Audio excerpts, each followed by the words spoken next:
سلام ټولو دوستانو ته. څه به وشي چې لمر یوه ورځ په ځمکه ونه لګیږي او ورځ ټوله وریځ او لمر یو ناڅاپي د ځمکې څخه نادرکه شي. کله چې لمر په وریځو کې ورک شي نو خلک ورته متوجه نه وي، خو کله چې لمر د ځمکې څخه ورک شي هوا تیاره کیږي. نو باید د سپوږمۍ سره هم د تل لپاره خدای پاماني وکړو.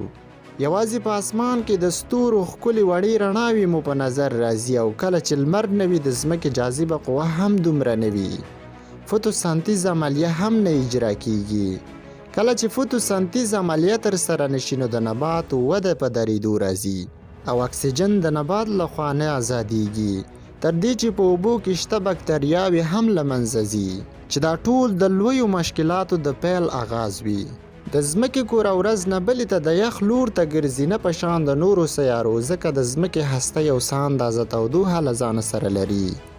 وروسته د 40 ساعتونو څخه د ځمکې په ټولو برخو کې تیاره خورېږي او د واورې د وریدو سبب ګرځي. دا یوازې 40 ساعته د لمر د ورکېدو له امله کیږي. خو اما که چیرې 40 ساعتونو څخه زیات لمر نادرکه شي څه به رامنځته شي؟ که چیرته لمر یوه اونۍ د ځمکې څخه نادرکه شي د هوا درجه به -1 او -8 درجو ته ورسیږي.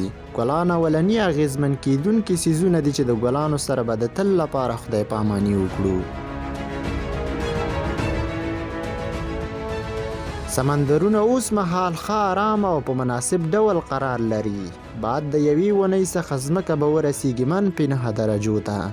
په دغه وخت کې د ځمکې په ټولو لویو ښارونو کې یو څه اندازه هوا به ګرموي، ځکه چې هلته د انسانانو فعالیتونه جریان لري. ورسره به د نباتاتو د وچېدو حالت به هم په ځمکه کې رامنځته شي. دا ځکه چې هوا په لوړه کچه یخه او هر څه د نبات د ودې د مخنیوي سبب ګرځي. په اوبو کې راټوکېدونکي نباتات به هم ورو ورو ورک شي. د سمندرونو سطحې به هم ورو ورو د یخ لور ته لاړې شي. د سمندرونو سطحې به هم ورو ورو په یخ تبدیل شي. ساینسپوهان په دې لټه کې دي که چیرته لمر د ځمکې څخه نادرکه شي په ځمکه کې به ژوند په کوم ډول وي. د اټکل له مخې په دغه وخت کې به د بند کورونو د جوړولو چارې پیل شي. د یوې میاشتې څخه وروسته یخ به د ځمکې ټوله سطحه ونیسي. د ځمکې هوا درجه به ورسیږي -10 درجو ته، چې هیڅ هم به په سترګو نه لیدل کیږي بغیر د یخ څخه. بکتریاوې به هم په قرار له منځه ولاړې شي.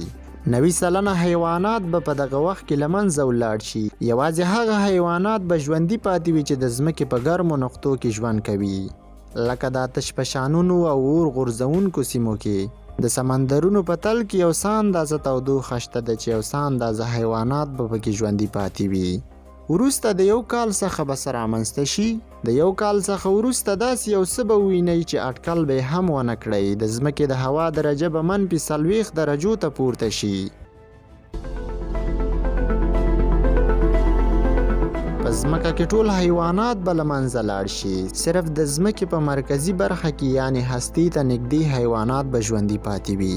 د ځینې پرمختللو هیوادونو لکه ایسلینډ ځینې وګړي به د یو څه وخت لپاره ژوندي پاتې وي. په قرار به د ځمکې پر مخ ټول هیوادونه له منځه ولاړ شي، چې د هوا درجه به ورځ نه بلې ته د لوړېدو په حال کې وي، چې -180 درجو ته به ورسیږي. ځمکه به په مکمل ډول د یخ یو غونډاری شي.